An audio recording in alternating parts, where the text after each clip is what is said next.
Hello, आज के इस डीप डाइव एक्सप्लेनर में स्वागत है। आज हम जिस टॉपिक पर बात करने वाले हैं ना, वो सिर्फ फाइनेंस से जुड़ा मुद्दा नहीं है, बल्कि वो एक बहुत ही मैसिव इमोशनल ट्रस्ट प्रॉब्लम बन चुका है। हम बात कर रहे हैं इंडिया के हेल्थ इंश्योरेंस सिस्टम की। आज हम डेटा और रिसर्च के जरिए समझेंगे कि आखिर इस पूरे सिस्टम के अंदर चल क्या रहा है। देखिए, ये सिर्फ फिगर्स का खेल नहीं है, ये ह्यूमन साइकोलॉजी और सिस्टम डिजाइन का एक बहुत ही कॉम्प्लेक्स पैराडॉक्स है। तो चलिए बिना किसी देरी के शुरू करते हैं। आमतौर पे देखा जाए तो जब कोई इंसान हेल्थ इंश्योरेंस खरीदता है तो उसका पॉइंट ऑफ व्यू क्या होता है। सेंटिमेंट बड़ा ही सिंपल और क्लियर होता है कि भाई मैंने सालों तक प्रीमियम पे किया है, अब जब मुझे अर्जेंटली हेल्प की ज़रूरत है तो कंपनी को बिना किसी नानुकुर के तुरंत पैसे देने चाहिए। और ऑनेस्टली ये एक्सपेक्टेशन एकदम रीजनेबल और लॉजिकल लगती है ना। एक सिस्टम में अगर लगातार पैसे डाले जा रहे हैं तो इसका सीधा मतलब यही निकलता है कि बीमारी के वक्त एक गारंटीड फाइनेंशियल सेफ्टी नेट मिलनी ही चाहिए। लेकिन रियलिटी में क्या होता है, अगर हम इंश्योरेंस कंपनीज का पर्सपेक्टिव देखें तो वो एक बिल्कुल ही अलग लेवल पर ऑपरेट करता है। उनका कहना होता है हमने एक लीगल कॉन्ट्रैक्ट बेचा है जिसमें स्ट्रिक्ट कंडीशंस हैं, हमने कोई अनलिमिटेड मेडिकल वॉलेट नहीं बेचा। यहां अगर हम निष्पक्ष होकर देखें तो दो अलग अलग रियलिटीज आपस में बुरी तरह टकरा रही हैं।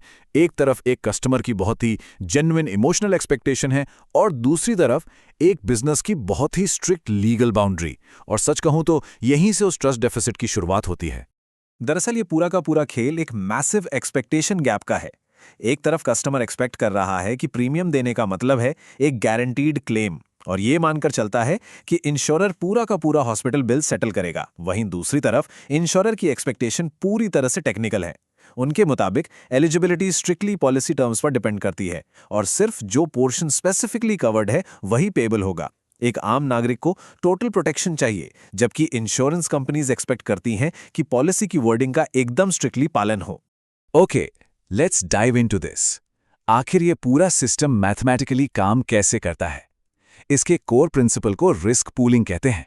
आप इसे एक कम्युनिटी इमरजेंसी फंड की तरह समझ सकते हैं।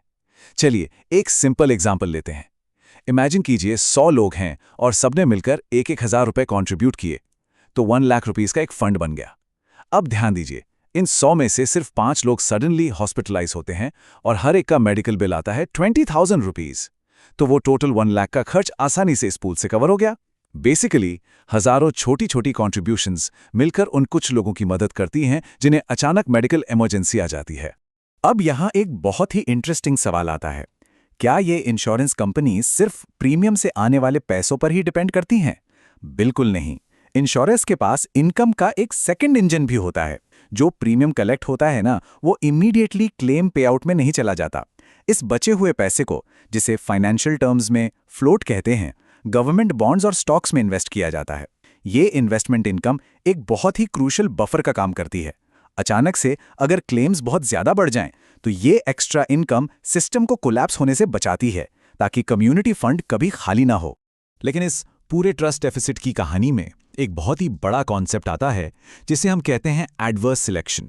अच्छा सोचिए, अगर सिर्फ बीमार या हायर रिस्क वाले लोग ही इंश्योरेंस खरीदना शुरू कर दें और हेल्दी लोग सोचें कि मुझे इंश्योरेंस की क्या जरूरत है, तो क्या होगा? इसका सीधा असर ये होगा कि क्लेम्स ड्रास्टिकली बढ़ जाएंगे और जो शेयर्ड फंड हमने अभी डिस्कस किया वो पूरी तरह बैंकरप्ट होने की कगार पर आ जाएगा। और इवेंचुअली उस सिस्टम को बचाने के लिए हेल्दी अनहेल्दी सभी के प्रीमियम्स आसमान छूने लगेंगे। और बिल्कुल इसीलिए अंडरराइटिंग प्रोसेस पिक्चर में आता है। ये प्रोसेस समझाता है कि एज, मेडिकल हिस्ट्री और लाइफस्टाइल को इतना डीपली असेस क्यों किया जाता है। अब प्रैक्टिकली सोचिए, एक कंप्लीटली हेल्दी 25 ईयर ओल्ड इंसान और एक 60 ईयर ओल्ड हार्ट पेशेंट से सेम प्रीमियम चार्ज करना मैथमेटिकली नामुमकिन है। अगर ऐसा किया गया तो वो शेयर्ड पूल हमेशा के लिए डिस्ट्रॉय हो जाएगा। सिस्टम को स्टेबल रखने और सबका पैसा सेफ रखने के लिए प्राइस हमेशा प्रोबेबिलिटी और रिस्क के हिसाब से ही सेट करनी पड़ती है। अब जब क्लेम का टाइम आता है तो बहुत सी ऐसी चीजें होती हैं जो हमें काफी फ्रस्ट्रेटिंग लगती हैं, जैसे कि waiting periods, pre existing disease rules, exclusions और कोपेज। पर सच्चाई ये है कि ये सारे रूल्स एक्चुअली क्लेम डिनाई करने की कोई स्नीकी ट्रिक्स नहीं है। ये ऑपरेशनल सेफगार्ड्स हैं, एक तरह की स्ट्रक्चरल नेसेसिटीज। इन रूल्स के बिना एडवर्स सिलेक्शन को रोकना और पूरे शेयर्ड फंड को आने वाली इमरजेंसीज के लिए सेफ रखना प्रैक्टिकली इम्पॉसिबल हो जाएगा। तो जब एक्चुअल में कोई क्लेम आता है तो इंश्योरर्स उस कॉमन पूल के एक स्ट्रिक्ट मैनेजर की तरह एक्ट करते हैं। यहाँ पर 3 मेजर चेक्स होते हैं। पहला, नेसेसिटी, क्या वो स्पेसिफिक ट्रीटमेंट मेडिकली रिक्वायर्ड था भी या नहीं। दूसरा, रीजनेबलनेस, क्या हॉस्पिटल ने जो रेट्स लगाए हैं वो स्टैंडर्ड थे। और तीसरा, लेजिटिमेसी, कहीं बिल्स फेक या इन्फ्लेटेड तो नहीं है।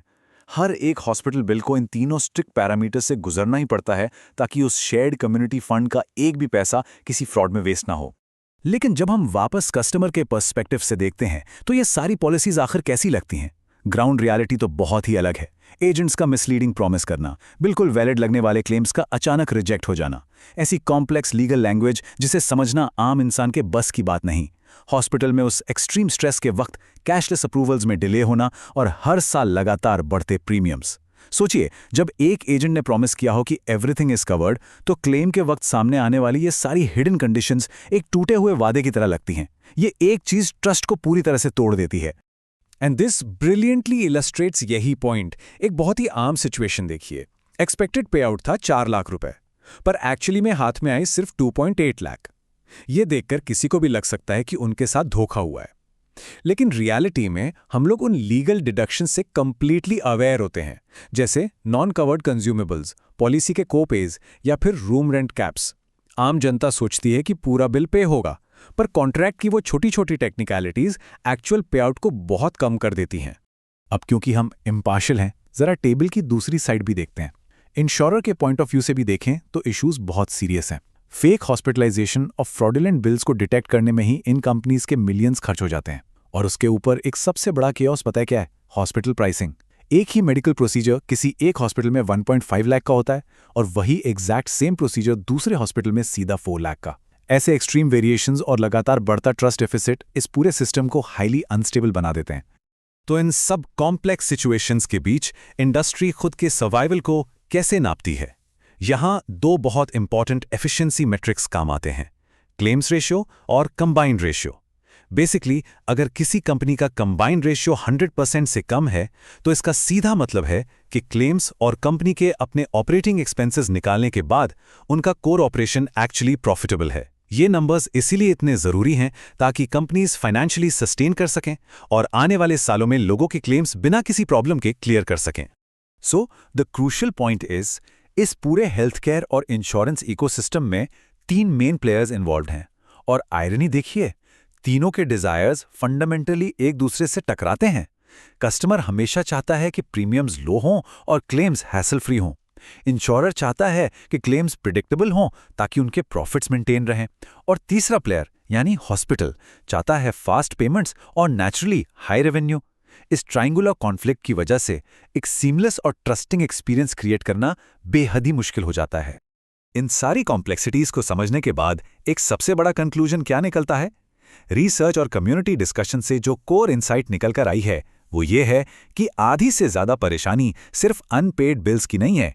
असली इशू अंडरस्टैंडिंग और ट्रांसपेरेंसी का है। डॉक्यूमेंटेशन के गैप्स, कम्युनिकेशन फेलियर्स और वो कॉम्प्लेक्स जार्गन जिसकी वजह से सबसे ज्यादा डिस्प्यूट्स होते हैं।